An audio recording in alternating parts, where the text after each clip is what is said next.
Great job, choir. Thank you. Well, good morning. I know this is a unique weekend. You've probably heard somebody say Happy Memorial Day, which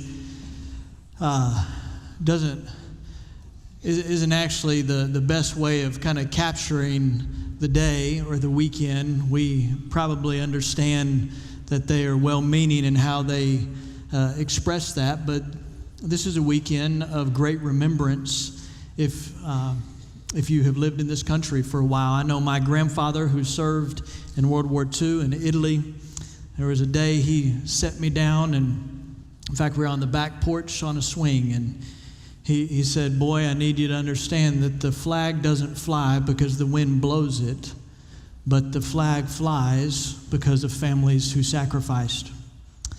And so very true. We have much to be thankful for. I know we live in a very imperfect country, but it comes with incredible blessing and freedom and other things. So I just want to say thank you to the men and women, those families who have served and have sacrificed. Grateful for you. And so pray with me. Jesus, we recognize that sacrifice that we see even in our midst today, it is something that's been modeled because of the cross.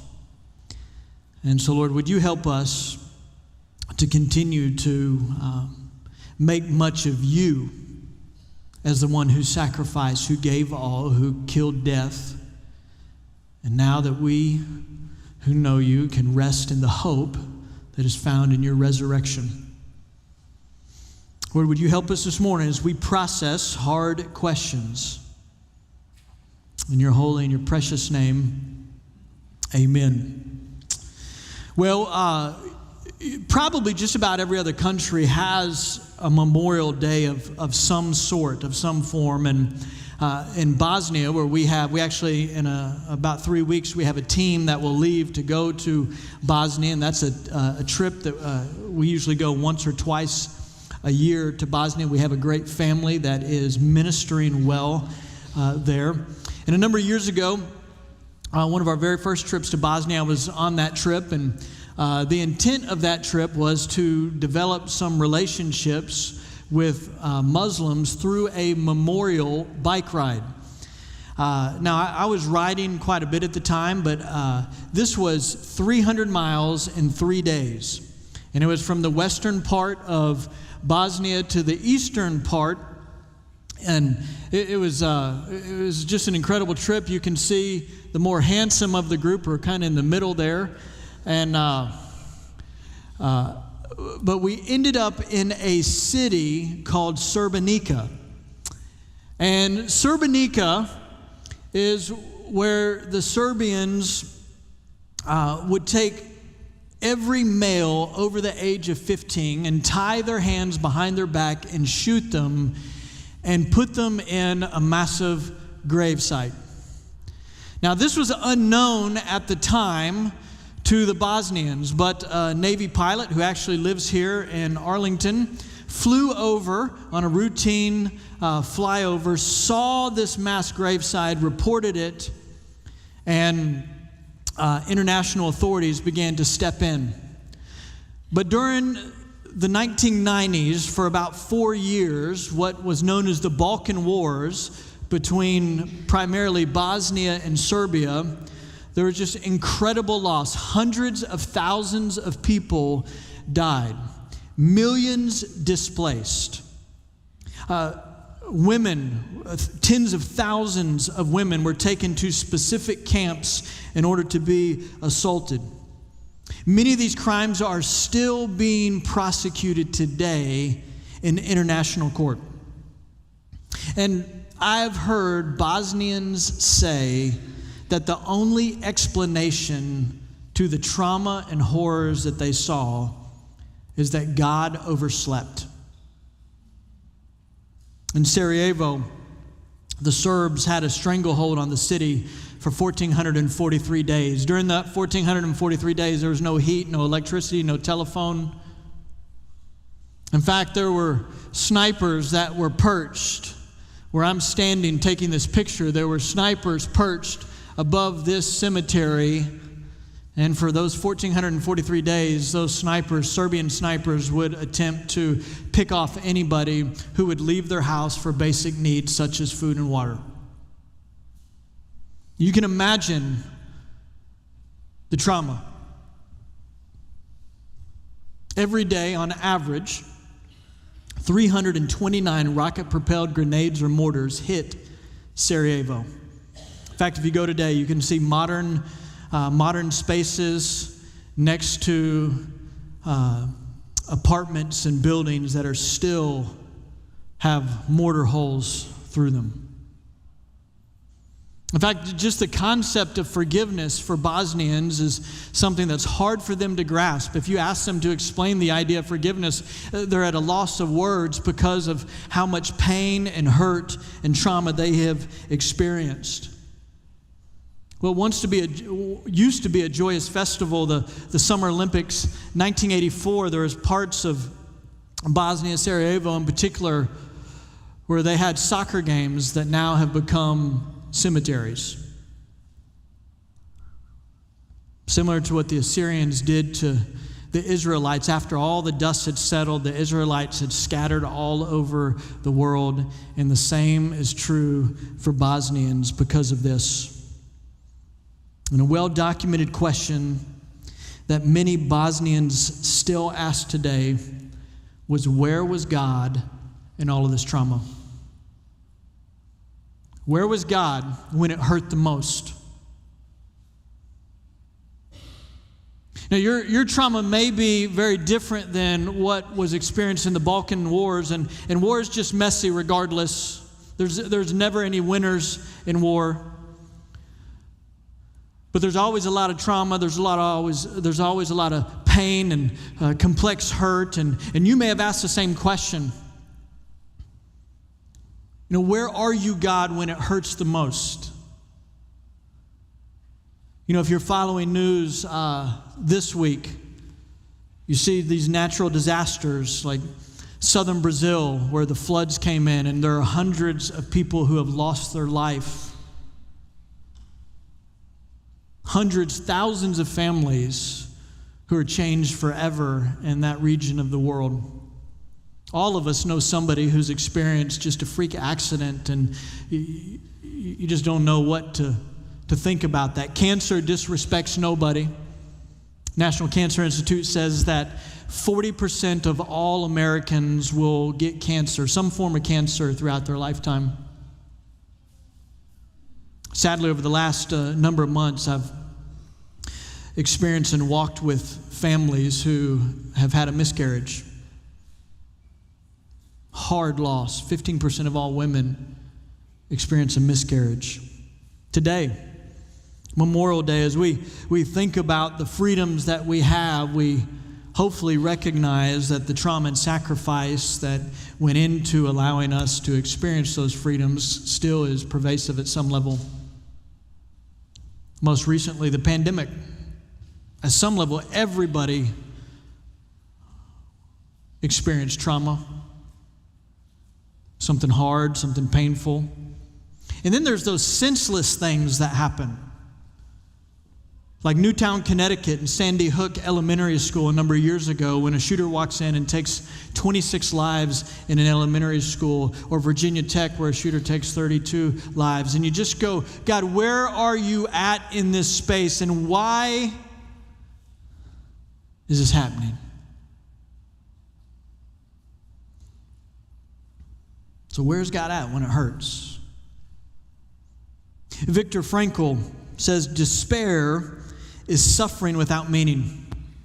Despair is suffering without meaning. Now, we don't want to find ourselves in a position of despair. I mean, that'd be a hard space, but inevitably we have to grieve some of the pain and the hurt that we experience in the midst of trauma, pain. So, how do we grieve without despair? And the good news is I think the Bible actually answers this question, and it may feel kind of clunky in some ways today, But here's what we know is that grief is the place where both love and pain converge. Let me say it again, and then I'm gonna talk about it the rest of the time. But grief is where both love and pain converge. By the way, if you have asked the question, or maybe you're sitting there today and you're asking the question, why God did this happen, or where have you been in this space? Can I just encourage you, and can I say that you are on a list of a whole lot of other biblical characters who have asked the same thing? You know, Gideon, he's talking to an angel and he says, "Sir, if the Lord is with us, why has this happened to us?" Maybe you've asked that. Or Job says, I'm crying violence, and yet I get no response, even though I thought or assumed that you were a just God. The psalmist, Bosnians kind of sound like the psalmist. Awake, O Lord, why do you sleep? Would you rouse yourself? Isaiah accuses God. Truly, you're a God who's been hiding yourself. And even Jesus said, rather, my God, why have you forsaken me? You know, as we think about how the biblical authors process suffering, one of the things what we don't see is they're sitting around scratching their head, asking the question, why do bad things happen to good people? It's not to say that that's not a good question, but they understood and recognized that this world is enemy territory, that it is a spoiled planet with a father of lies and a wizard of wretchedness.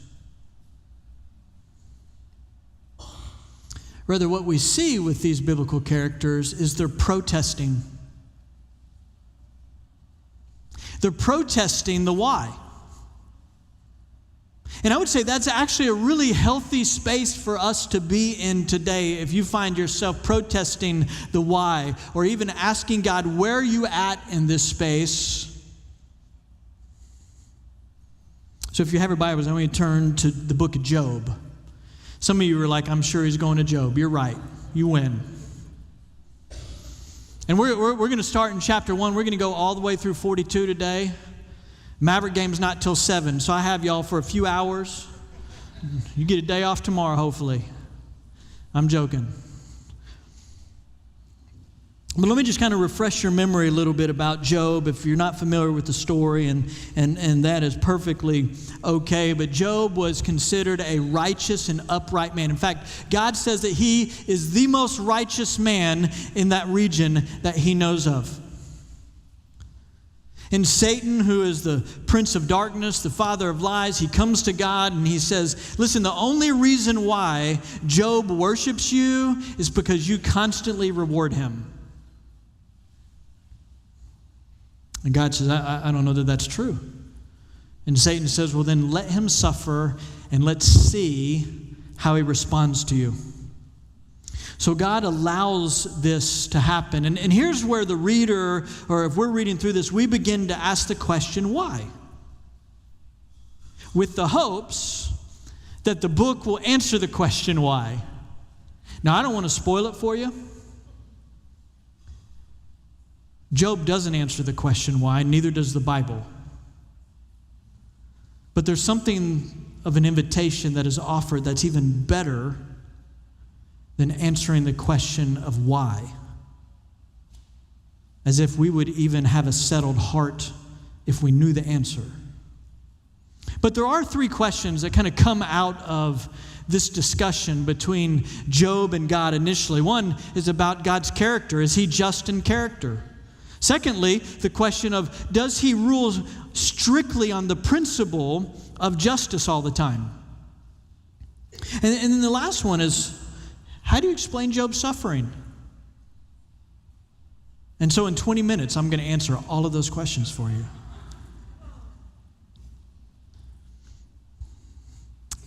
I mean, this was a tough road for Job to plow, man. I mean, almost everything in his life was taken from him in this space. His wife wasn't even supportive. His wife started accusing him. And then he had three so-called friends that were hanging out with him. I think these friends probably and initially had the intent to help him, but they ended up basically rubbing his nose in dirt. And primarily it's because they had these assumptions about who God was and what Job had or hadn't done. They were working off an assumption that honestly is something that we see a lot, and maybe we are guilty of working off the same assumption, but that human action always determines God's justice. So essentially for them, if you're wise and you're good, then you're going to experience success and reward. If you're evil and unwise, then it's going to be disaster and punishment. Now that sounds really clean, right? Which is why we like that. And sometimes that gives us kind of a sense of righteousness on our own, which may or may not have been going on with Job's three friends. But Job knew that wasn't true. I mean, Job begins to argue the fact that he's innocent. He says, my suffering is not divine justice. And what we see is that we know that God doesn't rule solely on at least our idea of justice. It's significantly more complex than that. His friends, on the other hand, said that God's justice is pervasive over every other character aspect. Therefore, Job, you must have done something wrong in order to get out what you're doing. So suffering is your fault. You did something. Or your people did something, or your family did something, or there's something down this lineage of the Job household, or your ethnicity did something, whatever it may be. That was the line of thought that his friends had. Well, you see, again, I'm going to skip a little bit over. Chapters 3 through 37, you see this conversation between Job and those three friends, and they're just going back and forth. His three friends are accusing Job. You had to have done something wrong. You missed God on this one, Job. And Job is saying, I'm pretty sure my hands are clean. And then you get to chapter 38. And chapter 38 through 41 is God's response to Job. And I love this. You ought to go to 38 tonight. It's just so good. Don't even wait till tonight. It is so good. And God begins to kind of take Job on this tour of the foundation of the world. And he says, listen, I'm the guy who put the stars up in the sky, and I created the sea. And you see those sea monsters right there? Like I made them. And it just, he goes through all sorts of amazing stuff. And his point is this, is that the universe is so much more complex. It's so unique and intricate. And I see it all. I control it all. And in a very kind way, you hear God saying to Job, I'm not sure you're in a position to lecture me on the foundations of the world. But you also hear a tenderness of affirmation of Job's protest. And here's where we find him. And essentially, by the time you get to chapter 41, you see God saying to Job, I know you don't understand it all, but trust me. Trust me. In your pain, in your hurt, would it drive you to a greater dependence on me? So I want you, chapter 42, it's the very last chapter of Job. Chapter 42, just the first 7 verses. And this is Job's response. And you're going to hear just this beautiful expression of trust and dependence. And then you're going to hear God speak on behalf of Job's friends and Job himself. So verse 42, chapter 42, verse 1. Then Job answered the Lord and he said, I know that you can do all things and that no purpose of yours can be thwarted. Who is this that hides counsel without knowledge? Therefore I have uttered what I did not understand, things too wonderful for me which I did not know. Hear and I will speak. I will question you and you make it known to me. I had heard of you by the hearing of the ear, but now my eyes see you. Therefore I despise myself and repent in the dust and ashes. I mean, you hear his heart here. I mean, there's this I'm going to depend on you now. Like, we had this conversation and it drew me closer to you. Even in my protest, I know you now. And yeah, I was wrong, but thank you. Look at verse 7.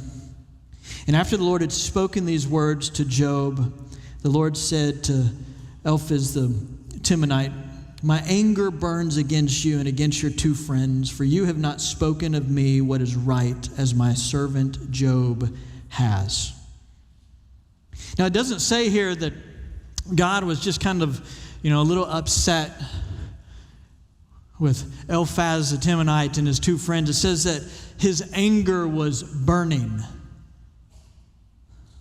Now, note, the three friends, they weren't speaking entirely wrong. I mean, they were for God's justice. They're saying, yes, he's a just God. Were they right in that? Yeah, we need to say amen. God is a just God. But their application of that came with a self-righteousness and a kind of a self-proclaimed spokesperson. Obviously, Job, you missed it here. And so they didn't represent the character of God, even if they were representing one of the attributes of God. You tracking with me? And it says that God's anger burned within him because they didn't represent who he was fully. But for Job, like here you have his friend saying, he's just, he's just, he's just. For Job, he's saying, why are you doing this? Why are you doing this? Why are you doing this? And God says, I love your response. Affirming essentially the protest of Job, even with all the pain and the hurt and the injustice that Job was experiencing in some ways. He says, Job, I delight in you.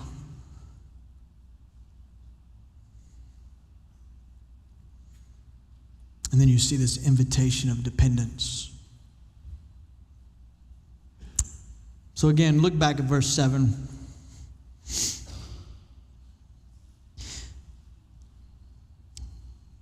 God says, my anger burns against you, to Job's friends.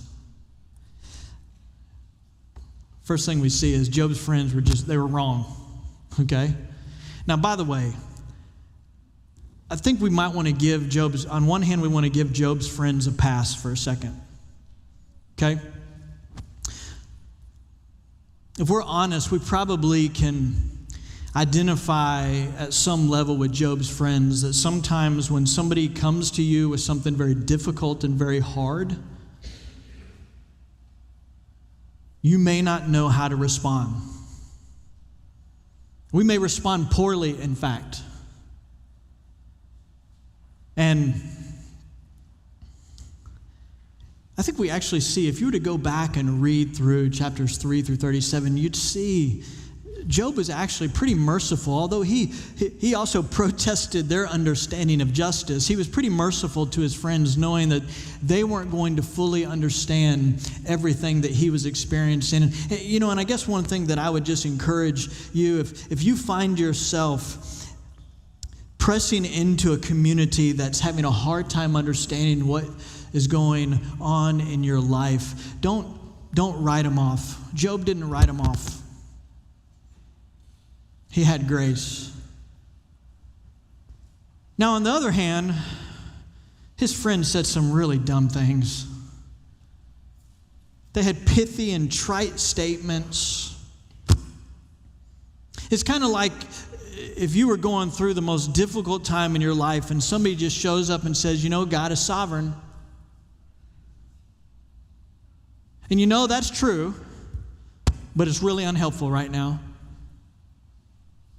And that's kind of where he was going with this. In fact, they weren't representing the character of God in those things. Maybe they were representing something that was true, but it wasn't fully representing the character of God. Because the heart behind what they were about is that, Job, you must have done something wrong. Like this would never happen. It was this cause and effect issue. You must have done something wrong. And so what did they naturally do? Well, they naturally began to blame. Right? That's pretty easy for us to do as well. You may remember in 2004 the Indonesian tsunami that killed over 250,000 people.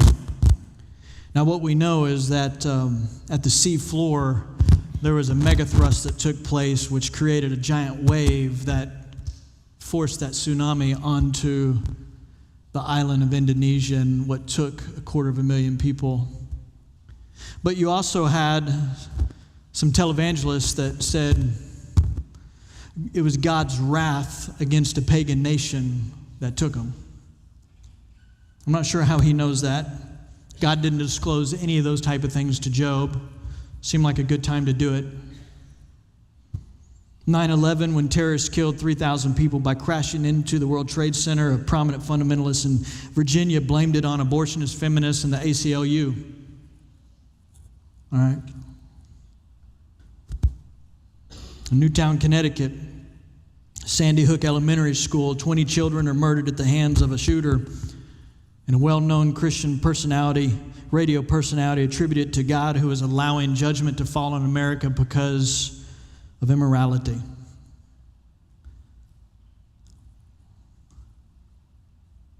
And that's some of the dumbest stuff I've ever heard in my life. It breaks the heart of God to hear self-appointed spokespersons who get a lot of press, but in reality are full of arrogance and narcissism. And you may think I'm being really hard on those folks, whatever. What I would tell you is that what they're expressing is the exact opposite of the gospel. By the things that they say, they continue to think that good and evil and pain and pleasure are doled out according to merit. And you and I both know if we are saved by grace, then it's not because of our merit. And their contradiction is in their words. And it's the exact opposite of what the Bible teaches. Rather, instead of us trying to be a spokesperson for God, which we already found out that Job's 3 friends were really terrible about, let's choose to speak about God's desire for humanity. Like his longing to see humanity loved and cared for, and that his design for humanity was something to be really, really good. And we'll leave the intricacies of what happens in God's will to God. And instead of pithy statements that, even if they're true, we choose to sympathize and empathize with those who are hurting. Maybe putting ourselves in the shoes of the wife who kisses her husband goodbye for the last time as he goes to war. Or putting ourselves in the shoes of the parent who loses a child. Maybe, in fact, we try to avoid answering the question of why altogether, knowing that we don't have an answer for it, as well as not rubbing salt into an open wound. His friends were wrong. But for Job, it says in verse 7, God affirms Job. It says that his response was right.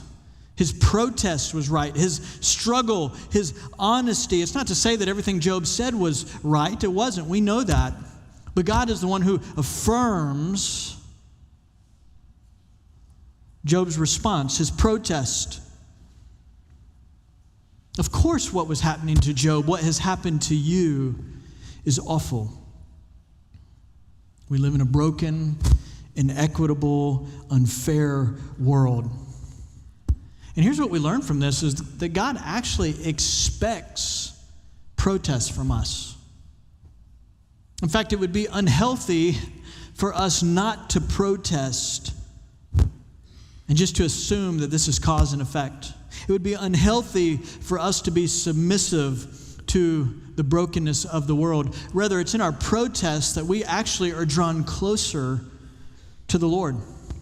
It's in our protests that, well, we see in Psalm 23:4 is when God says, "You are with me." He's walking alongside, or we're walking alongside Him, that we begin to learn the nature and character of God in a deeper, more satisfying way. Even when Job was wrong, it was the God of the universe that was revealing Himself to Job. And he continued to learn about the one who created him. Friedrich Buechner points out that when Job asked the question why, that would be like Einstein being explained to a little neck clam. Now, I don't know what a little neck clam is, but I doubt there's much up top. He goes on to say this: God doesn't reveal His grand design. Rather, He reveals Himself.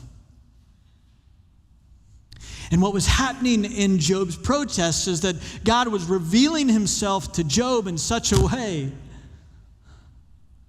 that he began to know Him more. See, more than an answer to the question of why, which we may not understand anyway, we need the affirmation of God's presence in our grief. We need Emmanuel. See, what's beautiful is that God has chosen to enter into the human predicament not by waving a magic wand and making evil and pain disappear, but rather by absorbing it in a person. And this is the only response that has substance. You know, for the Buddhists, they just admit that life is suffering, so you just embrace suffering. For the Muslim, they counsel just submission to the will of Allah regardless, doesn't matter. To the Hindu, all of your suffering is deserved from a past life. So you shouldn't have been whatever you were in the past life. Governments, they attempt to address suffering by social programs and engineering medicine, which can certainly be helpful, but they have a shelf life. Even atheists attempt to answer this question. Stephen Gould describes humans as a momentary cosmic accident that would never arise again if the tree of life had been replanted. I don't know why anybody reads that guy. But we know that's not true. And people are not accidents. If they were, we wouldn't celebrate them. We wouldn't remember them. We wouldn't have a weekend like we do this weekend. Rather, it's good news that we are not the unplanned byproducts of an impersonal God. Rather, we are the creations of a God who loves us and longs to know us.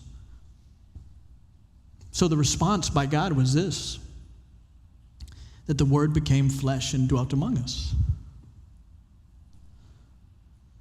In fact, Dietrich Bonhoeffer put it this way: only a suffering God can help a suffering people. Emmanuel, God with us. Again, God chose not to overwhelm human freedom, but He joined us in the midst of evil and became one of its victims. Jesus didn't eliminate evil, but He revealed a God willing at immense cost to forgive it and to heal what was damaged. In fact, nearly, or at least almost every New Testament passage on suffering explores how even a bad thing can be redeemed for good. I know this is sometimes hard for us to see. on one side of it, and sometimes even on the other side of suffering, but oftentimes there is something that is produced that is redemptive in us. And by the way, the hallmark crime of history, the execution of Jesus, teaches us that. Hebrews 2:17 says, therefore he had to be made like his brothers in every respect, so that he might become a merciful and faithful high priest in the service of God to make sacrifice for the sins of his people. And here's what we see is that the redemptive way goes through pain, not around it. The redemptive way goes through pain, not around it. So where is God when it hurts? And let me just offer a few things. First thing is this, is God is always on the side of the sufferer. God is always on the side of the sufferer.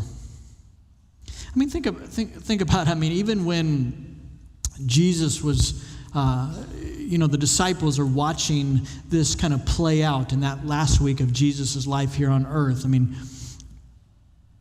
He's being nailed to the cross by Roman soldiers. Can you imagine what they were feeling at that moment? Some of the disillusionment, some of the things that Jesus had been teaching them about his Father, what they had read in, the Hebrew scriptures up to that point. And now God the Father must have seemed very powerless and uncaring.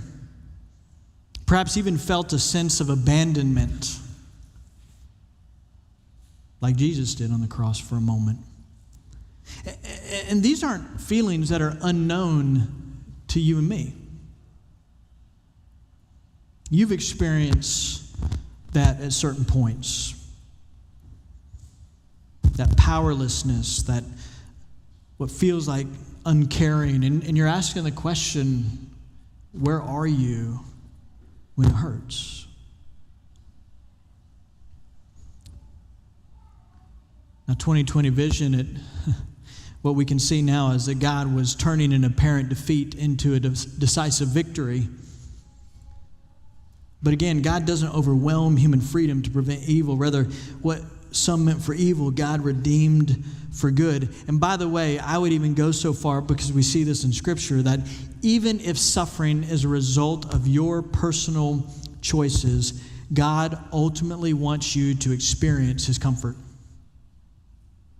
It's like what Karl Barth said when he was describing God's hand. One is his hand of conviction, one is his hand of comfort, and he says it's the same hand, just two different sides of it. So as a sufferer, protest your suffering. It's in that protest that you begin to learn the heart of God in a different way.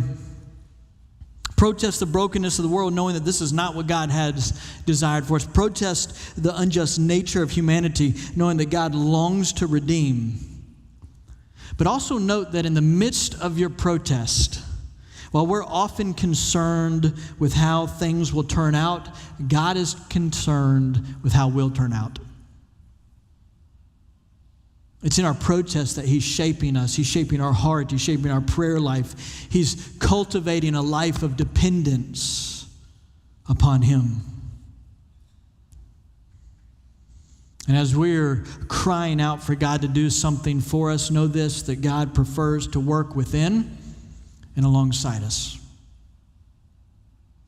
But he's always on the side of the sufferer. Note this too, is that God represents in his church. God represents in his church. Listen, God's delegated and empowered presence on earth is his church. It is not a social program. It is not a parachurch organization. It is his church. Now note, I'm going to come back to that almost every passage in the New Testament deflects the emphasis from cause to response. Again, it affirms that we cannot grasp God's master plan of the universe that allows for so much evil and pain, but we can respond to that. We can offer real, practical help for those in need. Mr. Rogers, can I get a Mr. Rogers amen?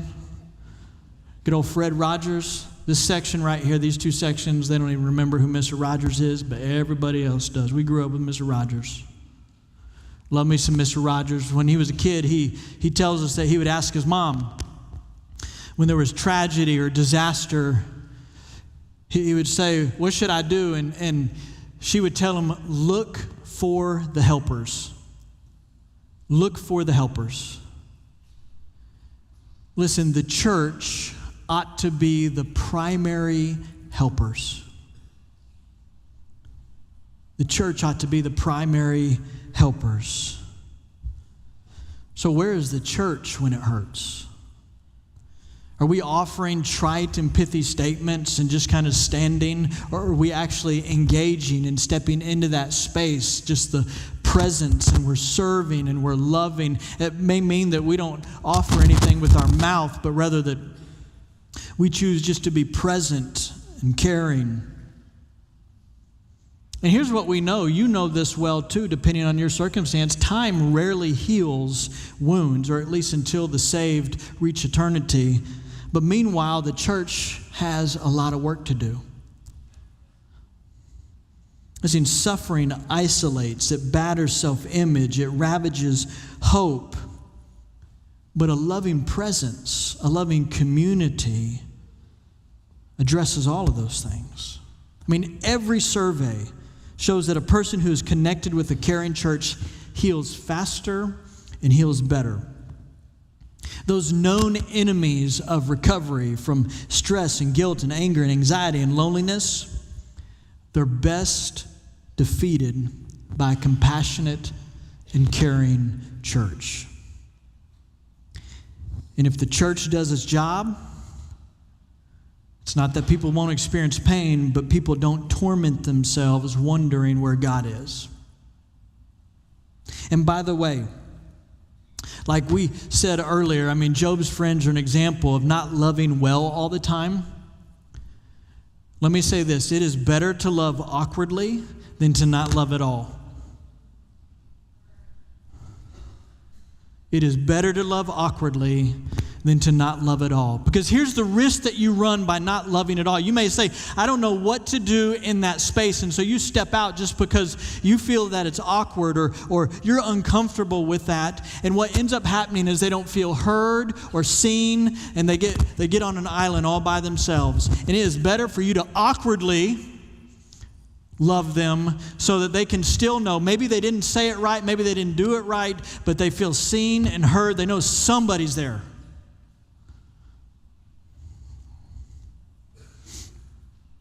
Last thing is this: God is preparing a new home for us. Man, I love this. I mean, here's where our hope lies. When we go back to Viktor Frankl's, comment about despair, man, here's where that gets swallowed up. You know, it was at Good Friday that Jesus absorbed the absolute worst that earth had to offer. The ancient enemies, evil and death, they came together in an act of profound injustice. But it was that Easter Sunday morning that gave the sure and certain sign of contradiction, demonstrating that nothing can withstand the healing force of a loving and a present God. And although the resurrection didn't alter everything that a sufferer experiences on a day-to-day basis in their daily routine, it does introduce a whole new way of looking at the world. It validates hope that one day everything will change. Everything will change. Pray with me. Jesus, thank you for the promise that we know from the death and resurrection. Thank you for the promise that even in the depths of our pain and our hurt, you love and long to be present.